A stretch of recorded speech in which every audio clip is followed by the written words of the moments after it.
Welcome to Business Unveiled Podcast. This is the place where we help overwhelmed, time-starved entrepreneurs like you make the profitable shifts to get more done and get more out of life. I'm your host, Angela Profit, award-winning 8-figure entrepreneur and CEO. And in every episode of Business Unveiled, I'm bringing you conversations that will give you the expertise and strategies that will scale your team and business so you can get shit done. That's GSD in our world. So get your time back and grow a business that helps you be present in your life. Let's do this, y'all. This episode is brought to you by the GSD Academy. This step-by-step business productivity online program will share with you exactly how to shift your mindset, set boundaries, build rock-solid processes, customize your message in order to strategically grow your revenues and get shit done. Visit angelaprofit.com/GSD Academy. Angela, I'm back for another episode of Business Unveiled, and I'm so excited about our guest today, Emily D. Baker. She's a lawyer, but she's like a fun lawyer. I am. Is an entrepreneur for online businesses, which I've got a few online businesses, and one of them, somebody tried to sue me. It's funny. Like, you need to listen to her on YouTube. Okay. So we'll get into that in a minute. But we're going to talk about how legal isn't the sexiest part of business, and it's not. But when you get those really uncomfortable letters that are certified that you have to sign for, you learn real quick that you need a business attorney, like a business advisor. And it's so helpful that you're actually an entrepreneur. So welcome to the show, Emily. Thank you. I'm so happy to be here. And law is not always the sexy stuff. And it's so much more fun to do other stuff when you start your business.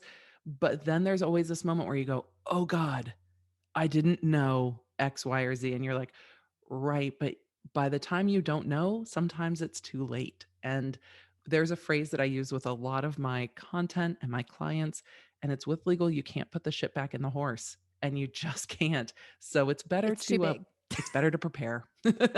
Let's just prepare. We know it's going to happen. Let's just prepare. Horse's shit is like so big. I'm laughing because we have this client that is a cattle farmer, which is so not me. I'm like, from the country, but like not really. And I was standing behind a horse recently, and I'm like, oh my God, it's shitting. And it Yeah. smelled so bad. It was like so big. So it was like so recent. But anyway, You can viscerally relate to the metaphor. You're like, yep, 100%. once it's out, it's just a mess and there's not much you can do. Exactly. Yep, that's how I feel about legal and business. But before we jump into that, like, take us back and let us know, like, did you always know that you wanted to be some type of an attorney, like growing up? Like, I know that you're from the West Coast and you just came over to the South, Mhm. but tell us a little bit about your journey of how you've gotten to where you are today. Absolutely. I didn't know I always wanted to be an attorney. I thought I did, but I also didn't think I was smart enough to be an attorney. I am very, very ADHD. I'm also dyslexic. So going through school, I didn't always feel capable or confident. And I really thought that I was kind of just destined to kind of do whatever. I didn't really envision what it was going to do. I was like, oh, I'll go to school and I'll get a job and it'll be fine. I was playing college athletics. I played water polo and I got injured. And I was like, I have literally no plan. Like my plan was to like play water polo for 4 years in college and then I guess get out of college and figure it out. Like there was no Mhm. like goal. I was a political science major and I was like, I'll just figure it out. And then I started really applying myself, going, no, I want to go to law school. And I had some experiences in college that led me that way. I didn't know if I could do it, but I, around the same time, started dating my now husband. And he was like, well, I mean, if you don't try, it's absolutely not going to happen. So you might as well just give it a go. And going through law school, I really, really realized I wanted to be a deputy district attorney, a criminal prosecutor. It was the most exciting part of law to me. And I was like, I can't imagine anything better than speaking up for victims and showing up in court like as a woman. And a lot of the victims of crime that I had been exposed to in college were other women. And they were dealing with male police officers and male attorneys. And it can be very, very uncomfortable. And I wanted to lend my voice in that way and did that for 10 years. struggled with adrenal fatigue and burnout and back surgeries and other health issues, and went, you know what? I love this career, but it is not loving me so much. And decided to take a step into entrepreneurship and wasn't sure what that was going to look like. I didn't go, okay, I'm going to go from being a DA to doing business consulting essentially with a legal aspect to it and content creation. And I really tried to figure out what it is I loved to do most and then what I also was good at doing and started venturing into entrepreneurial circles, and they're like, "Oh my god, you're a lawyer, but like I understand the words that you say. Can you explain why I need an LLC?" I'm like, "Oh, boo, I got you. I mean, this and this and that." And they're like, You're like, that's easy. "Oh." I'm like, "That's I mean, really oh." And then I started finding so many entrepreneurs who are like, "Nobody's ever really sat me down and gone, 'You need these 5 things to start your business.'" I'm like, Never. We're "Yeah, clueless. none." Clueless. Right. So I started finding entrepreneurship to find a tribe because Mhm. the district attorney's office was my tribe. But Mhm. like law enforcement or military, when you leave your tribe, they're like, "I don't even know what you're doing anymore. Bye, I guess." Yeah. And so I was really looking for community, and the entrepreneurship space just felt like a warm hug of community. So then they found out I was a lawyer, and then everything just kind of built from there. And I shifted and tweaked and modified as I went. I love working with business owners. I love entrepreneurs. Online entrepreneurs are scrappy, and that like I resonate. I Yep. resonate so much. I don't work with startups that are like, "Oh no, but we had $4 million to get rolling." I work with people who are like, "I have nap time and $10. Like, what do Yep. we got?" Yep. Yep. Well, and also too, I'm assuming that when you at least like the day and age of how we can make money online now, and there's so many e-commerce opportunities and making money from TikTok views, which Yeah, is my favorite. absolutely. It that none of that existed when I went to college. Same. Yeah, so it's just like having to really navigate through the waters of all this. Okay, it's like, I mean, even with my accountant who was like a father to me for like 15 years, and it's like you got to keep up with the times Yes. so that however revenue is coming in, and it's like, well, do I need to charge tax on that? Like, how much do I need to be saving on that? Like, what? And then all of a sudden, you get a bill in the mail, which this happened to me, so this is how I know. And then I'm like, "Oh, what the fuck is this? Like, you Mhm. didn't tell me." And then that kind of went to like, "Well, I'm so sorry, Angela. Like, I didn't mean for that to fall through the cracks. Like, we're just growing and growing, and we're so busy, and we're working with so many businesses. And like, what I learned is I'm too nice about it, but that niceness ended up costing me. I'm not giving tell you how Right. much. So I sought out a new bookkeeper and Yep. a new accountant that was not just younger in age, because it wasn't even about that. It was more about understanding how to work with people who made money online Yeah, in and all doing different ways. affiliates and brand Yes. deals. Yes. Yes. So it's like, oh my God, I have so many questions. Like, but first, I will start with the basics. Like, why does okay, listen, you guys, if nothing has happened to you yet, It that you will. must be a brand new freaking business owner, first off. And so I was sole proprietor for like first 10 years of business. And then I started to get into just worked my way into the luxury market. People were spending half a million plus dollars on a freaking wedding and an event. Yeah. And it was a lot of work and fun, but we've had some crazy shit happen to us. I mean, Yep. con artist, and thank God my brother's an undercover PI and all of his systems. I'm like, run this number. Is this a scam? But like, I didn't Mhm. have all that, back then. And so, I mean, I've been drugged to court. I've been subpoenaed to court. I've had photographers try to drag me into court to be a witness. Like, nothing I ever did. But since I was the planner, I was the mommy of it all. Yeah. And boy, did I learn quick that my contract did not protect me. I learned really quick legally that I was referring 45 people for every event. And, so I had to learn all this the hard way, Yep. which it's not that it cost me a lot of money at the time. It cost me a lot of time and anxiety. And like, Yes. I didn't sleep at night because I would get so upset where I'm like, God, if I just would have known these things. So, for people who haven't had anything happen to them yet, or they're a new business, like why does it matter? It's so funny because with legal, the I didn't know what I didn't know doesn't fly. And that is the hardest part of it. And when you start a business, you normally have, if you start a brick and mortar, you normally have these triggers of when you're trying to get a loan to get your lease. They're like, okay, well, where are all these things? When you start online, you can make a lot of money without anybody ever questioning you about it or saying, hey, are you saving for taxes? But for example, if you have a website where you advertise any good or service, if you don't have a privacy policy, the FTC can fine you $40,000 per What? website. Right. I didn't even know that. What? Right. So it's things like that where you're like, wait, what? And you're not going to find it in a Facebook group necessarily or a blog post. It is the what do I need to get started? And the legal, having your website legal and protected in this changing environment of regulations. And if you guys are on social media, you'll probably see new things saying, oh, you can't do this anymore because of new regulations in Europe. Oh, you can't DM people because of new regulations. The regulations will keep changing.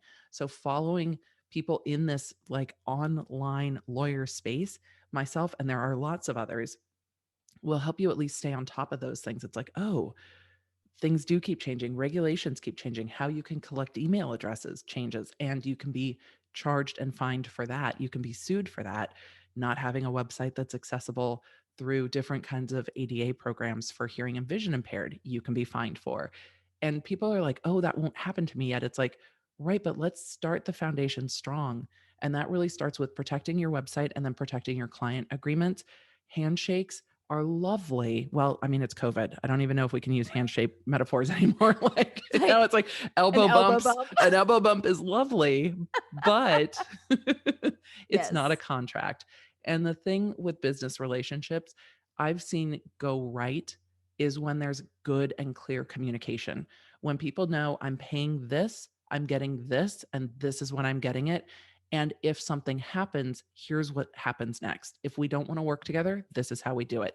If I don't deliver on time, this is what your options are. So it's very clear. Clear communication will stop a lot of the expectation stuff. And if you're an online service provider, if you don't have those things and someone charges back your 10, 20, $50,000 project and you don't have those in place, PayPal, Stripe, Square, whatever, will go, oh, I'm so sorry. You don't have your contract. And because you don't have a contract, we're going to give the charge back to the person who charged it back. It doesn't matter that you spent hundreds of hours working on it. They will grant the charge back. So those little things of protect your website, protect your business agreement are your first steps. Client contract, website protection. And then the next one is dealing with your money stuff.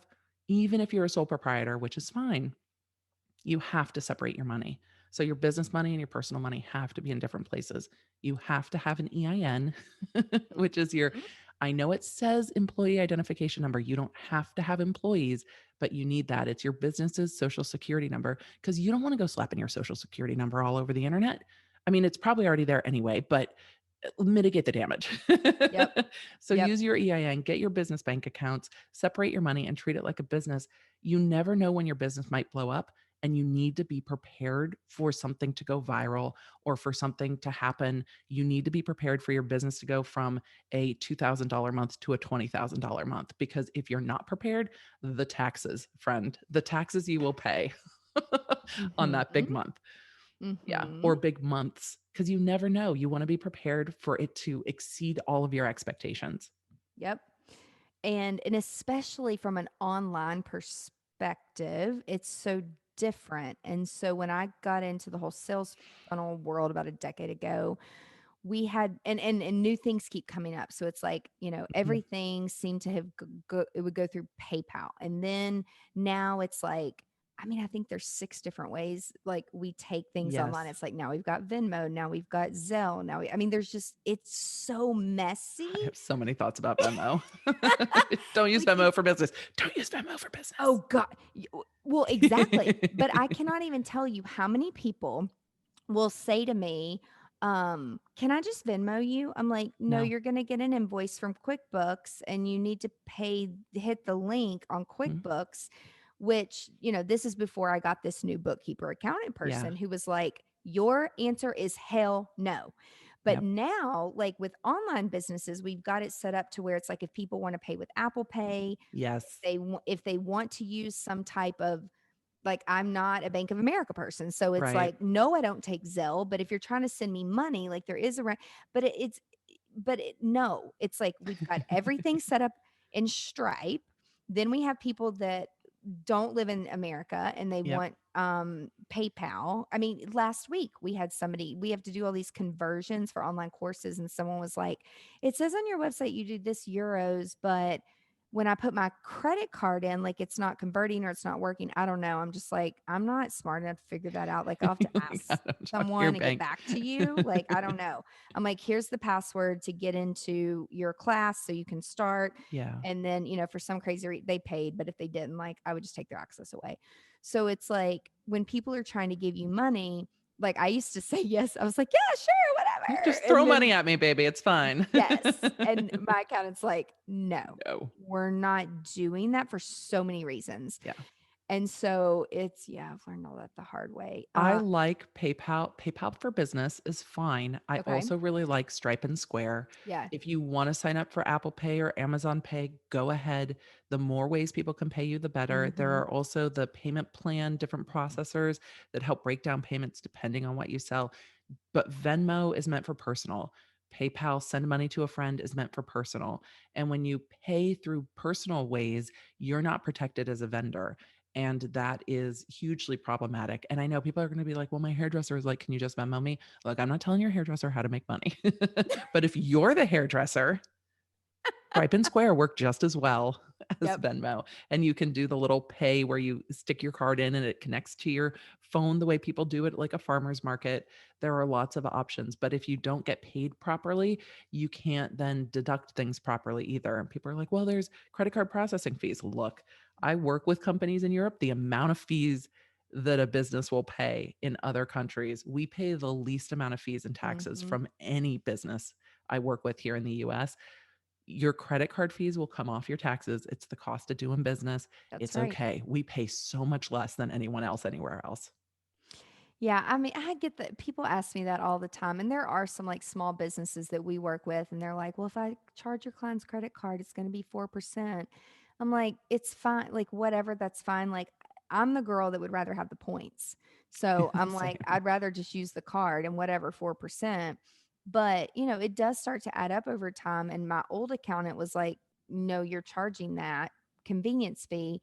But then this new person, another consultant that I work with, they're like, this is a good problem to have. If you're paying Yes. $10,000 a month in credit card fees, that means you're at least bringing in over 100K a month. Like, Right. that's okay. That's, like you said, the cost of doing business. So get over that. The more you're selling, my accountant's like 30% goes into this account for this, and Hmm. this goes here, and this goes here. But that's actually how we price our products. So Yes. is that the Thank right way to do it? you. Love you for saying that so much. I I'm just feel like we're asking. going to like clink wine glasses at some point and be best friends. Yes, it goes into your pricing. Like that's your Yes. overhead. And it's so clear if you're selling a good for a lot of people. It's like, okay, the cost of the good is this, and the markup on the good is this, and the rent and the employees are this. Like Target knows exactly how much they're making when they sell a coffee cup, and they know what the cost is to keep it on the shelf and how much to source and all of that.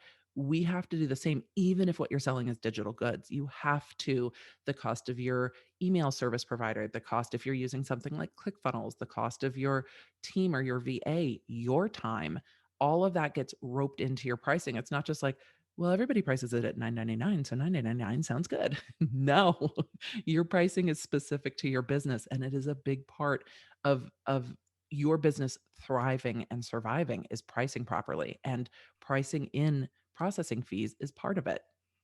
It and again, I never even until I had this newer account, and I'm like, I guess I didn't think of it that way, but it totally makes sense. So what is something, so someone that is listening that has an online business, or if they're even thinking about getting into an online business, which guys, if you're listening and you don't have something online that you're selling, like you should probably get into it like Yeah, as soon don't as show up possible, online unless people are gonna throw money at you. It is the most fun. Like, I right? I tease my kids. I'm like, "You're taking so much time at the moment. I don't talk for free, y'all. I d we d Come on, kids. Like, I don't talk for free. These are conversations I get paid for, which is why Right. Like, I don't do a ton on Instagram anymore because when I go on YouTube, there are super chats. And so people can pay and you can put advertisement on it. And yes, Instagram is expanding into that, but it's not there yet. And so there are ways to get paid for just about anything you want to do online, like literally anything you want to Yep. do online. And Yep. which is, I tell my clients all the time, figure out what you like doing in your day and then figure out how you want to make money Mm-hmm. because you can find a million different ways to make money, particularly in the online space. And you should have more than one because as fun as it is to make money on YouTube, YouTube has glitches. YouTube goes down for a period of time. If YouTube's down for a day, then my ad revenue is down for a day, but I'm also making money in other different ways. So it's kind of fine. Diversify that income. There are so many ways to make money online.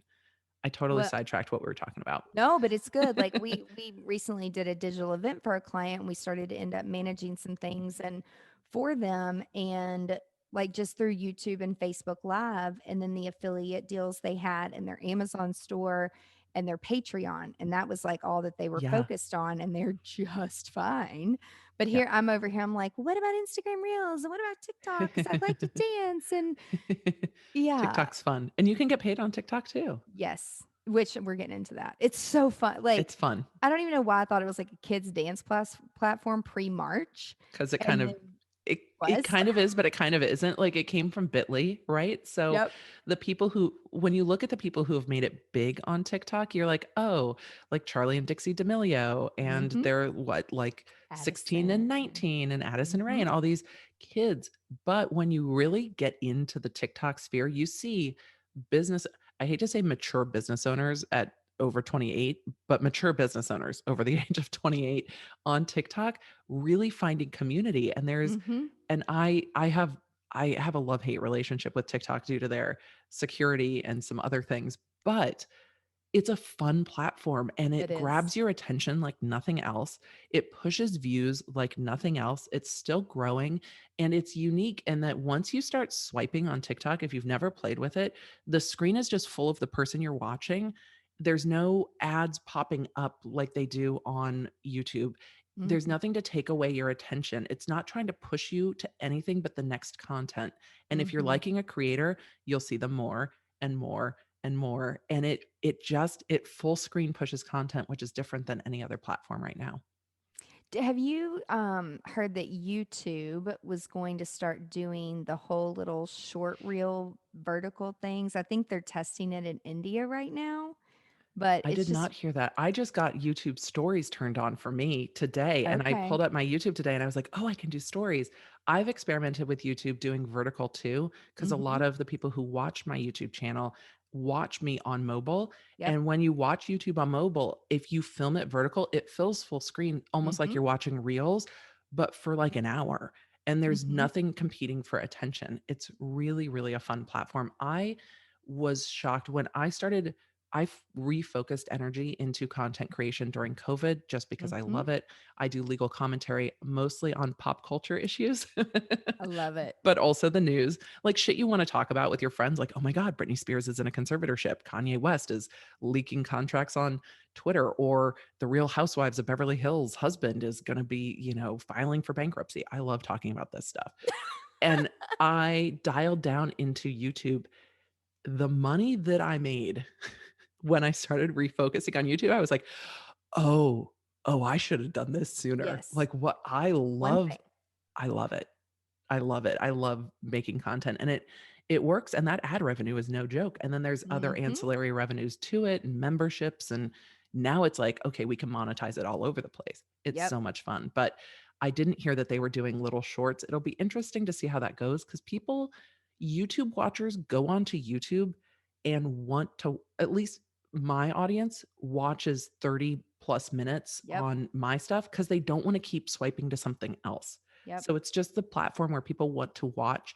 They like watching playlists and they like watching through a conversation, different than TikTok, where if it goes for more than like 30 seconds, you're like, why is this so long? Right?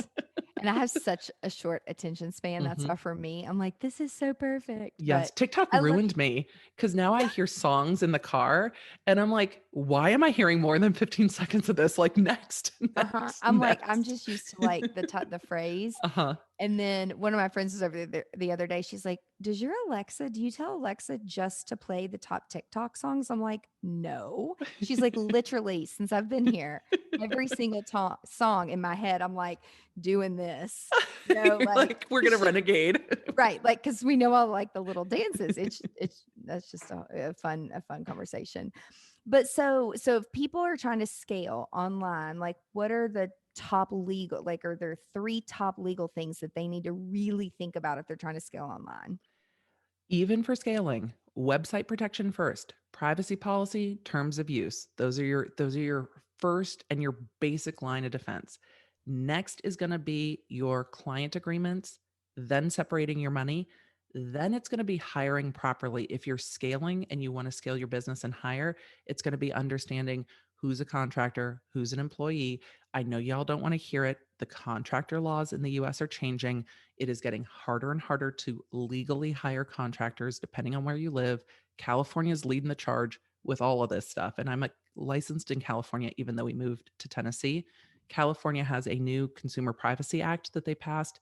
They just started enforcing in July with the ways that you can interact with California residents, the way you can store their information.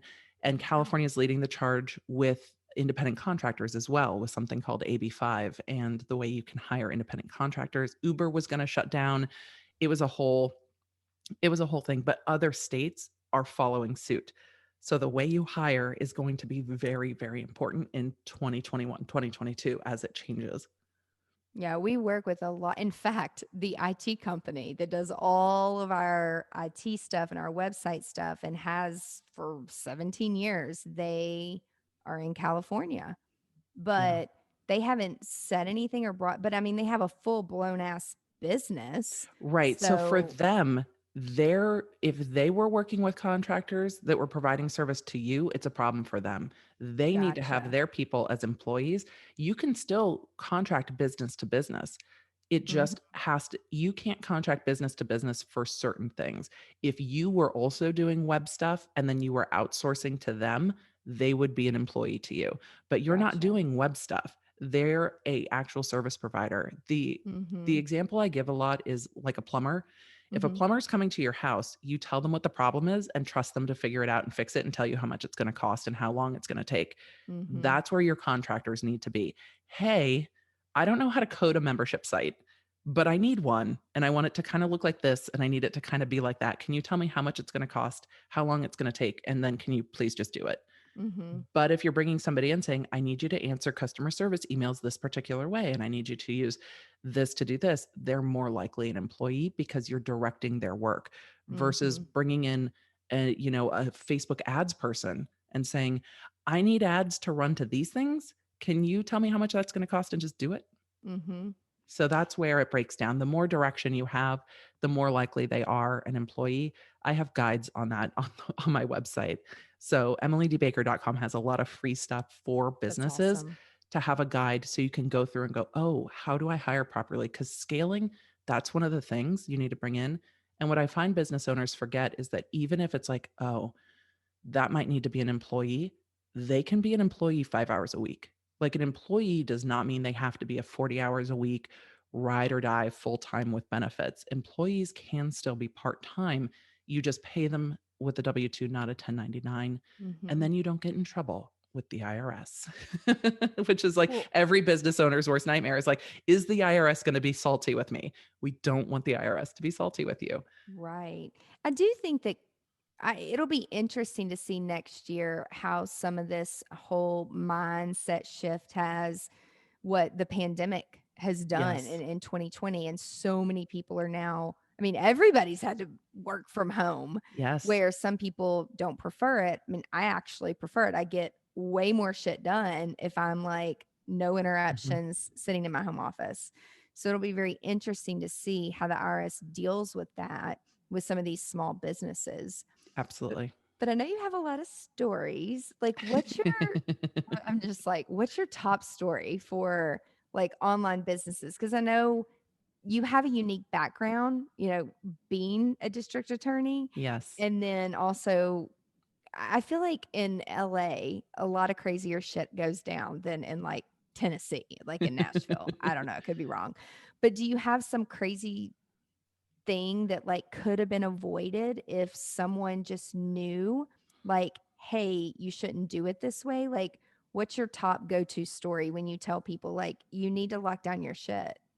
I mean, when we talk about DA stuff, I have like DA business stories and then like my client business stories. But as a DA, I worked with a business owner who had been embezzled from, and he didn't find out about it for ages. And I think it's a good cautionary tale. He was running an orthodontic practice and was just working in the business, trusted everyone else. He was a service provider, right? I sit in the chair, I put braces on people, and that's it.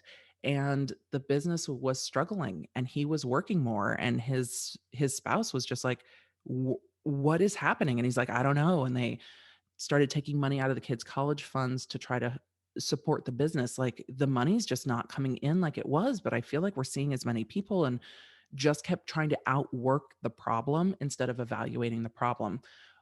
One day, he had a patient come in and say, "Hey, your front desk person called me last night at home and said if I paid for this in cash and brought in cash in an envelope, they would give me a 20% discount. And I think that you, business owner, are trying to avoid paying taxes with the IRS. I'm an accountant and I am offended that I would only get a discount if I paid cash because it feels like you're trying to avoid taxes." And the orthodontist was like, "We don't take cash. Like, we never take cash. What do you mean we take cash?" And he's like, What are you talking about? "What are you talking about? Like, what are you talking about? We don't ever take cash." And she goes, "Your front desk called me last night." And that conversation of a client essentially coming in saying, "What you're doing is bullshit," he went, "Oh, fuck." And Exactly. found over $500,000 in embezzlement. So when he was pulling money out of his kid's college fund and taking a second mortgage on the house to keep his business afloat, it's because money wasn't coming in. The front desk person was telling clients, "I will take cash and give you a discount on your braces." And there are people who are going to be like, "Yeah, I mean, if I can get like 20, 30% off on my kids' braces, I don't give a fuck. It's Hell cool. I'll bring yeah. cash in an envelope. I don't really care." I mean, this is Santa Monica, right? We're like, people are like, "Oh, is cash how this works? Cool. We'll do that." Um, and so the money was coming in cash envelopes, and the front desk was keeping those cash envelopes and putting a fake credit card number on the books. But the books she was also helping to reconcile. So the books weren't reconciling properly, but because he didn't have enough people in the business keeping an eye, like the front desk was taking the money and doing the books and reconciling stuff, instead of stopping working so much and evaluating the problem, like, I'm working, where is the money going? It Holy went on shit. and on and on, and then ended up with me in criminal court with him being like, "I don't know how to recover from this. Like, we've got the mortgage on the house and my kids' college funds are gone." And I'm like, Diminished. right, it's gone, and it's hard to track cash, Mm-hmm. and it's hard to recover cash, and it's like, yeah, we can put her in jail, but it doesn't get you back the college funds and the mortgage on the house. Like, you're still gonna have to work your way out of that hole because he was so focused on money's not coming in, work harder versus money's not coming in, why? And service providers and online business owners, we can get very wrapped up in running our business and not always taking a step back and going, "Okay, but what's coming in, where's money coming from?" And sometimes it's a product that's just dogging it, and it's not earning its keep, and you got to just be like, "No, friend, you're gone." Or sometimes it's a contractor or an employee that's also not pulling their weight, but you have to keep your eyes on your business, even if what you do in your business is content creation, course creation, podcasting, service providing. You still have to keep an eye on the business. You have to. Yeah, I have some I mean, I'm guilty of multiple things. Like I my am old too. accountant, Sometimes I like do it too. I mean, we I have know better, and sometimes I'm still like, "I don't wanna deal with this month." Like, I get it. I get it. but it's like I'm not a numbers girl, but like that can't be an excuse anymore. Like my accountant's like, if you've sold this many online courses, but this much is coming in, where's the money? And so then I went back and asked the guy that we had outsourced to build it all. And after we dug more into it, he accidentally had that Oopsies. going to a different account. Hmm. And I'm like, I don't know if you think I'm a dumb blonde, but like you owe me a bunch of fucking money, dude. And then, so there was that. And then But imagine if that went for a year I know, right? and you didn't Right? catch it. Because I was so busy doing Yes. these huge events, which my thing is like we would do 30 events and it's a much larger revenue stream Mm-hmm. than selling 100 online classes and in much smaller chunks of Right. revenue. And so it's easy, I think, sometimes when you have revenue coming from different places Yep. that to not notice some things. And then another thing that happened was a guy was this is always an accident. I'm like, how do you fucking take somebody's It's credit not card and an put it on another accident. right, an It's ad a account. it's a oh, you caught that. Right. Oopsies. Right? And so but I'm glad all these things happened to me because it taught me like to pay attention, to bring things in house, to hire people that are going to work with me that I can trust because I don't trust many people as far as I can spit. People are just full of shit. And So it's pay you attention. wanna work with people who empower you to also keep an eye on it instead of they're like, "No, no, I've got it. You don't need your login to look at that." It's like, "Oh, no. Oh, no, I wanna look at what you're doing." I use a bookkeeping service that's online called Bench, and you log into your portal. It's really easy to get involved with. So for people who are like, "I don't even know if I need a bookkeeper yet," that's fine. Get a consulting session with a CPA. Lots of CPAs that work in the online space will do a consulting call and get you set up and help you self help, especially if you're not bringing in a ton of money. But as you start making regular revenue, a bookkeeper's going to save you more money than they cost you. And it is part of doing business. It also empowers you to look at your money and go, okay, this is where things are. So, I had like a reoccurring charge on one of my credit cards. And I was like, wait a second. And my CPA caught it in like the second month. I'm like, no, I had canceled that. Those kinds of accidents also happen. But with reoccurring charges, those can go for 6 months if you're not on top of your books monthly. And then you're like, "Damn it." I mean, maybe it's $200, maybe it's $500, maybe it's $3,000. It depends on how much you're bringing in. And this stuff happens to businesses that make $500 a month and businesses that make 5,000 and 50,000 and 100,000. Don't be embarrassed. It's always time to get started, and it's it's worth your money. Like, the ROI sometimes on legal and accounting doesn't always feel like you see it, right? You start running ads and you start seeing money coming in and it's like, "Yes, these ads are working." The thing with preventative stuff in your business is you can never really see how much it saves you because it saves you, and that's the thing. And that's why it's like, "Oh, I don't know if I wanna spend it." Do it right, and it will save you in the long run, whether it is a quick bookkeeping service, a consultation with an attorney, a consultation with a CPA. It's absolutely worth it.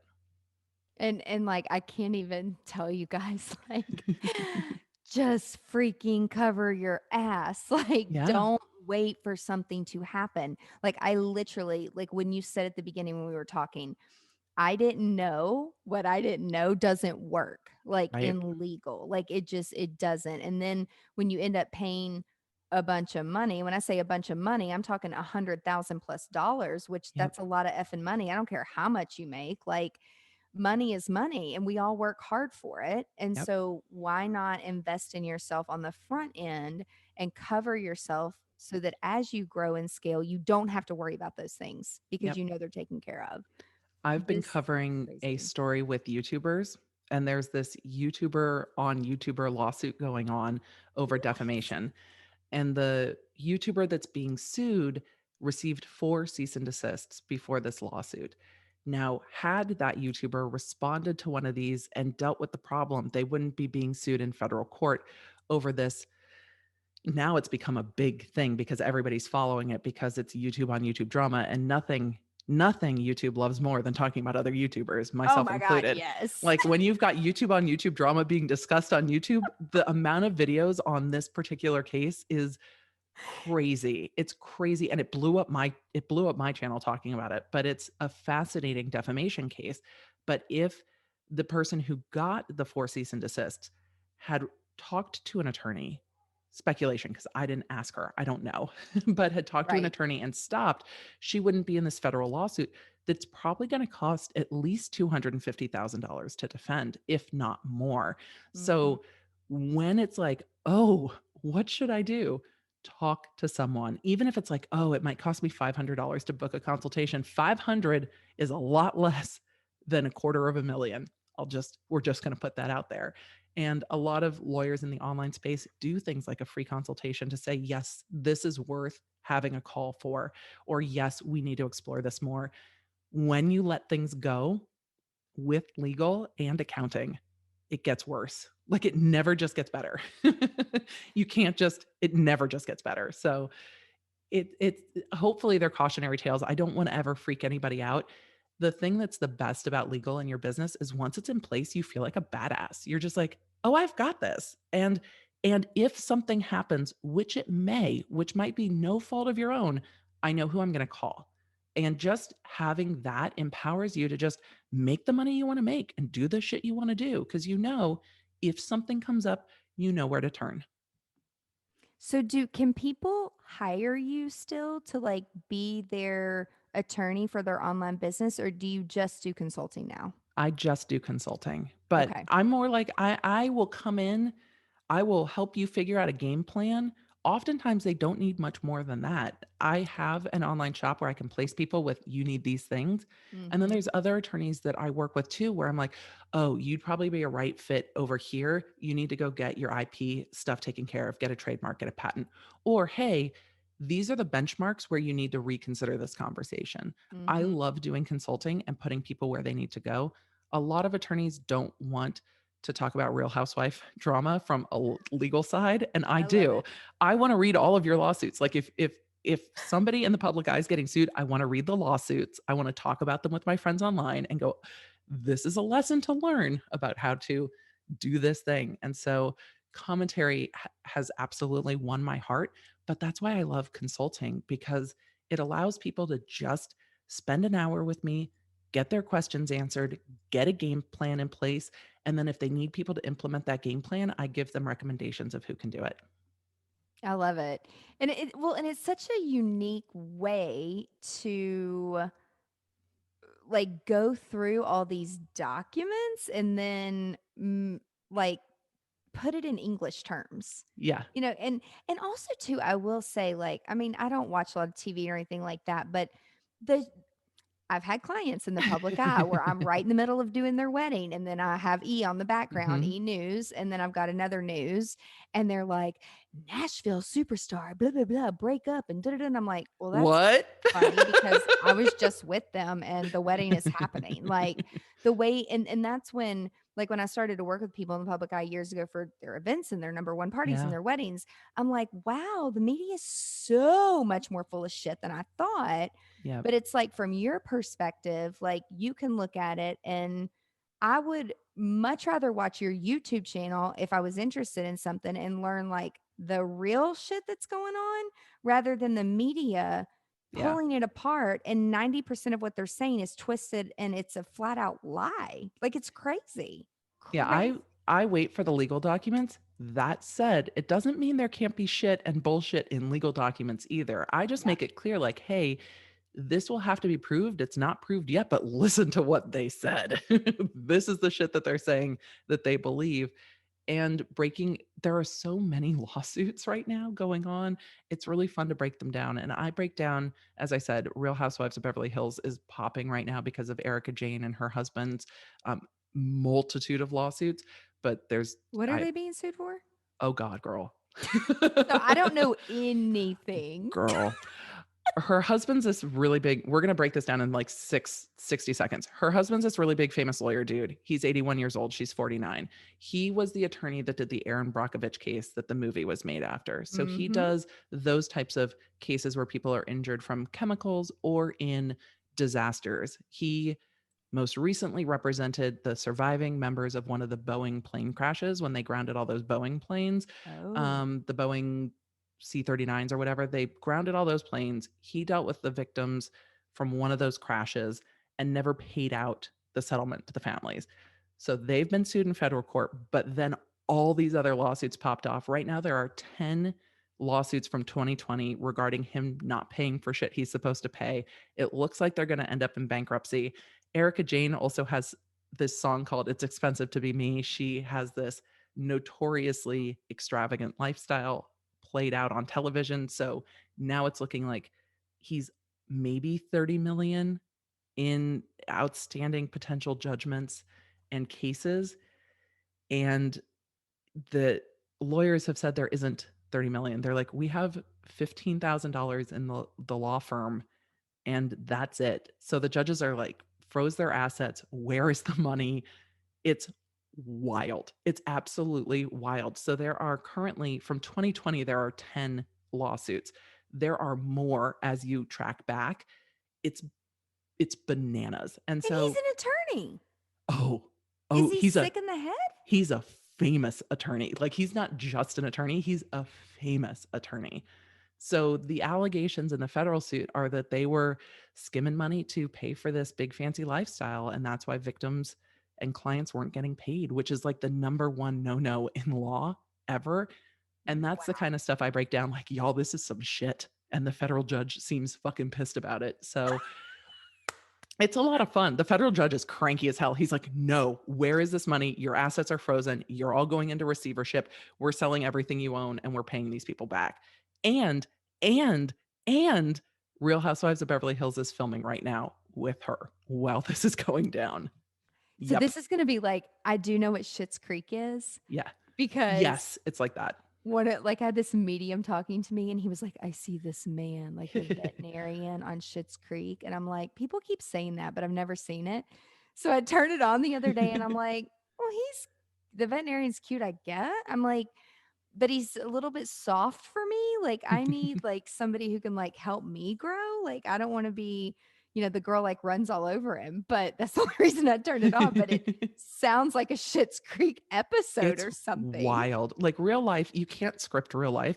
And I said this at the DA's office all the time. I'm like, you cannot make this shit up. And some of the stuff Uh-uh. we dealt with at the DA's office was just funny. Like a guy who got identified because he had the dancing girl emojis tattooed over his eyebrow.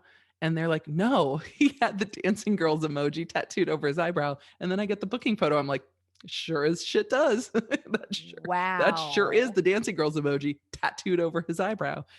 And there's just stuff you can't make up. And that's why I love breaking it down. Cause then it's like, okay, these are all the things not to do because look at what these fuckers are getting sued for. Oh my God.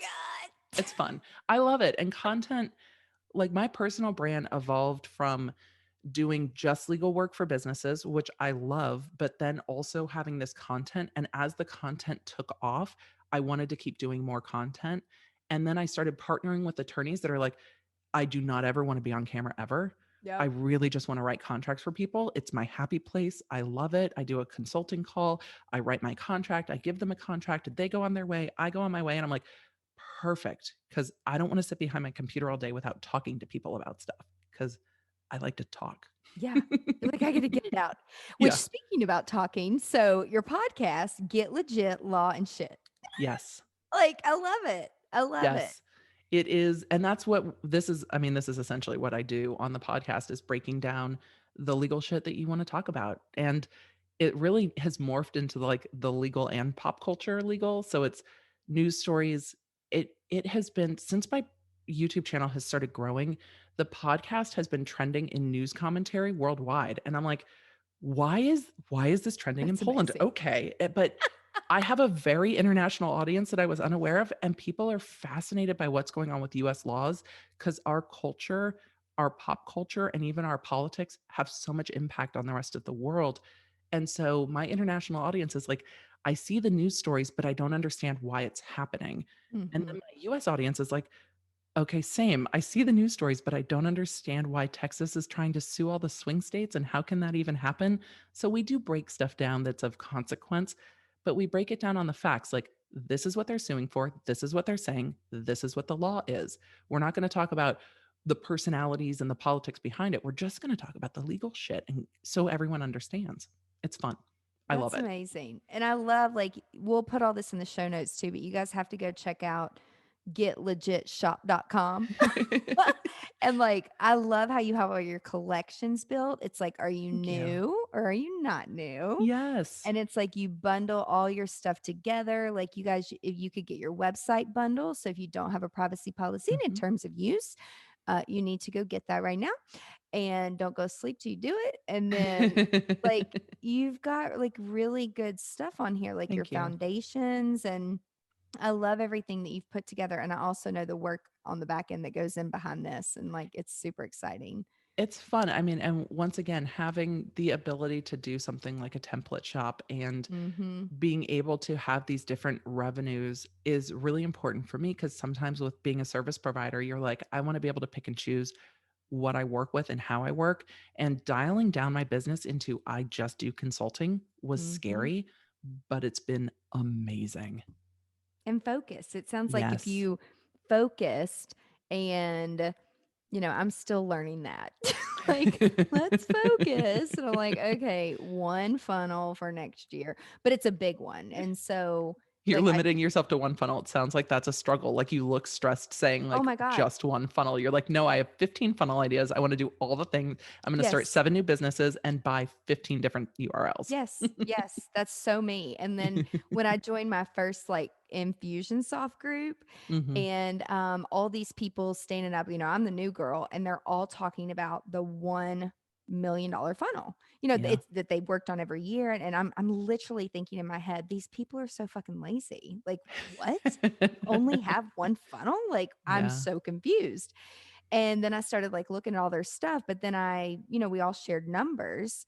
And then after month two, I'm like, okay, I'm the idiot because clearly they're doing something right and I am not.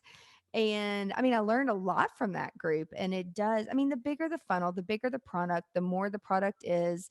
And like, I didn't understand the whole like, top of the funnel, start them big, bring them down. I didn't know the Yeah. lingo.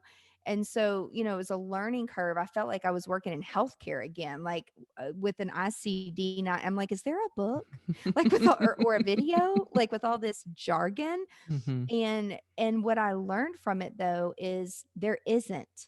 And every consultant and every group and every company, like there's some terms that are normal across the board, but then in like how to do it, like Yep. inside of this, there's not. Yeah, because And if you're it's a Infusionsoft funneling, mess. it's different lingo than if you're ClickFunnels funneling, Yep. which is different than Totally if you're different. like Active Campaign Mhm. campaigning, which are kind of email funnels, but they're called campaigns. Yeah, it's different. And But workflows and sequences. But yes. we've had to learn every platform because most of our clients that come to us that we help with productivity, they all have a different platform. And what I'm seeing in everybody is it's all a mess. It's all a Mhm. mess because they have to create their own internal process. And legally, it's so gray Yeah. that, I mean, I've had people who own major, massive companies who've worked with other consultants. And I'm like, what do you mean you don't have Google Analytics on all this? What do you mean you don't have some type of a site for your analytics in it? Oof. What do you mean you don't own your audience? And what do you Mhm. mean? And then you look in the fine print because we go to their business attorney, and it is definitely in the fine print that you don't own your pixel and you don't own your audience, and you Yep. divorce that ad agency and you walk away with nothing. Oh, and guess what? All the content that they produced on your blog for the past 5 years, Yeah, they're gonna you take don't it own that back. shit either. Mhm. I'm It's just like, wild. what? Yeah. So that's where I'm just like, oh my God. And they all have business attorneys. And I'm like, But the thing is a lot of traditional business attorneys read it, but they don't understand the mm-mm, value that they're nope, talking about because they don't understand our space, which nope. is why when people are like, but my Shopify site, I'm like, I get it. I've been up at night crying over my Shopify site. I totally understand. It can be so frustrating, but traditional attorneys don't understand some of those non-traditional spaces because a traditional workflow, if you're an employee, your employer owns all the stuff, but if you're hiring a contractor, normally they own the stuff. And so attorneys don't think that's weird. But in the online space, there's room to say, no, if you're creating this on my behalf, I own it. And you have to Mm-hmm. have that work release and that made for hire release in your contracts. But traditional business attorneys don't know that that's a problem within this particular space because it's Yep. not weird in other spaces. Yep. Yes. I It just and again, like that's where I mean, I've even gotten into with the content creation design photos that I was doing and I was trying to help the community. And then a few photographers came back, which by the way, we were tracking it, we were testing it, and we were making sure that it could actually be a legit online business because I'm not mhm. going to go and pay my attorney and get all the contracts and tell the creators I'm going to pay them back if no one's going to buy the product. So Right. we're in the middle of testing this a couple of years ago, and then I get a mail in the mail. I get a letter from an attorney from a photographer telling me that I'm like stealing her work and stuff, and I'm like, no, actually, I paid you to come out on my behalf and shoot my designs. Mhm. So technically, because I did consult with my attorney, but what I learned a lot of things, but I learned number one, no matter how friendly and how nice and how Mhm. much business I do with these photo people, they have to sign a release that Yes. I own my content. Work for hire release. That's the first thing that I did Yes. wrong. And the second thing was he wasn't a content creator, attorney. Right. So, I mean, I don't know if since then they've hired someone, but like the way you think legally and the way trademark or like he was in entertainment, like he did all my entertainment contracts, where that's a whole different podcast of getting screwed from production companies or trying to screw me. But you learn from all those things. But he guided me on stuff and I'm like, we're going to test, we're going to do this. We had all the content creation stuff set up. And then I start getting these letters and emails, and I'm like, there's a huge miscommunication going on right now. Like you said in the Right. beginning, communicate. And so I tried to reach out to them. I'm like, can we please have a conversation about this? Because we're actually trying to pay you for your Right. work, Right. but there's no sense in me rolling out this online business until it's going to work. The girl wouldn't talk to me. She's like, your attorney will have to talk to my attorney. And I'm like, are you fucking kidding me? I'm like, what Yeah. is your problem? Like, I'm not trying to steal your work, but in talking with other people, I learned that there was a much, much bigger issue there. And a huge brand had used an image of hers and she got nothing from it. Right, and so And people get their defensiveness up a little yep, bit. There is a really yep. f with photographers, there was a really famous case with regard to the Barack Obama posters, the Hope one that had the blue and the red with the photo of him that was his kind of big campaign poster. The Hmm. photographer who took that photo sued over it, and then because it nobody got permission to use the photo that they Uh-huh. used to make all those campaign posters. And then he had been working for Getty Images, and Getty swooped in and said, "Yes, you're right, but also you were working for us when you took that photo." And then Getty Images actually won the lawsuit, and the photographer got nothing, but Getty won the lawsuit over it because the photographer was working for them at the time. And it's Exactly. yeah, it's very interesting Yeah. how content and ownership of content matters, and it's kind of the next step of things when you work with people. If you work with a designer in your business, if you work with a designer to design your logo, you might not actually own your logo to copyright unless they give you a work for hire release on that logo. And those are things that you don't always know and that sometimes they don't know either. Mhm. I've had clients get letters because they're doing a big event and they put all the speaker images up on the website, and they Mhm. normally just grab them from the speaker's website or the speaker has sent them like, here's my headshot. They've gotten letters from photographers saying, no, I took that headshot of such and such entrepreneur, you can't use it on your website, I didn't give you permission, I still own the copyright. And it's like, but the entrepreneur provided me the headshot. So the entrepreneurs don't always know when they don't own their own images and they don't own their own photography. And so, yes, it gets It gets it really, gets really muddy. hairy. But the thing Mhm. is, it's like, my thing is like, just have a Oh yeah, conversation. don't be a dick should definitely be And the beginning of all of this. yeah, and like I'm over here like doing Instagram lives and like telling people how they can use all these designs and then and I'm just thinking like from a helpful perspective. And then it's like, but I will never forget I did something with Dave Ramsey many years ago and he's like, the more you do, the more you put yourself out there, the better you do, the more money you make, the more you grow, the more people see what you're doing, they're gonna try to take you down. Yep, people will And try it. yeah, and it's like, but legally, if you have every corner covered, which, I thought I was okay. And then it's like, no, actually, it really was. But it all could have been fixed from my side if I had not been like, too nice Right. and just thinking like, oh, I'm paying you for this service, so I should own it, right? Yeah. Well, technically, neither of us had a contract. Now it's in my client contract that if I do your design, I can use those design pictures to do whatever I want.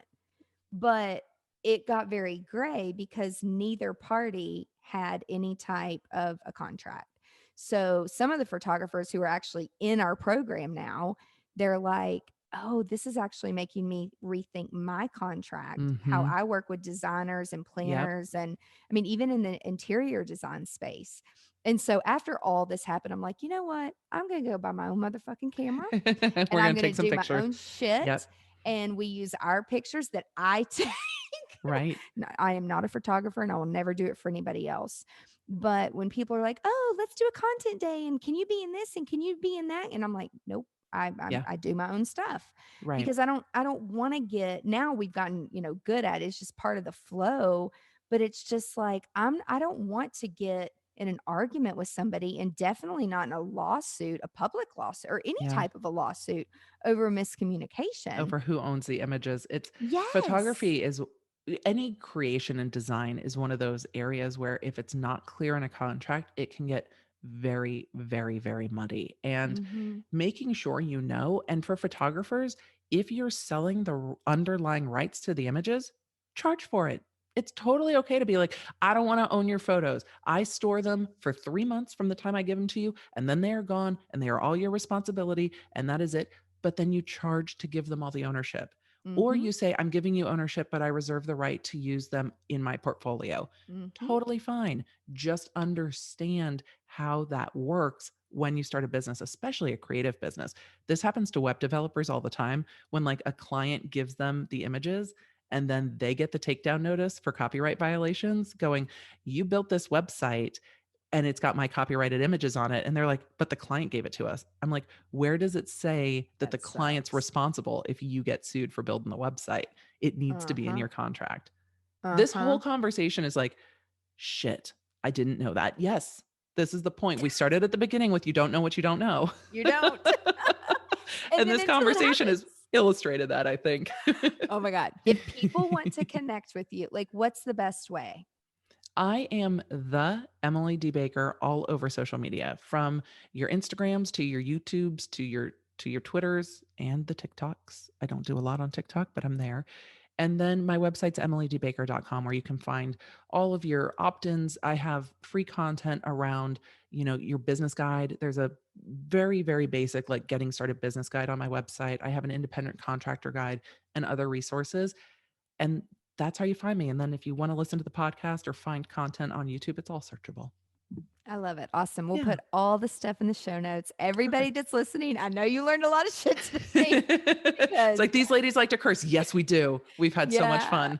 Before we started recording, she's like, here's my cute mug. And I'm like, that's how I grew up. Yeah. So we're going to be okay.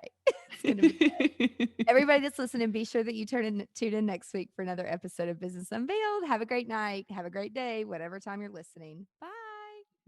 That's it for this week's episode of Business Unveiled. Now that you have all the tools that you need to conquer the world and GSD, get shit done, would you share this with your friends and fellow business leaders?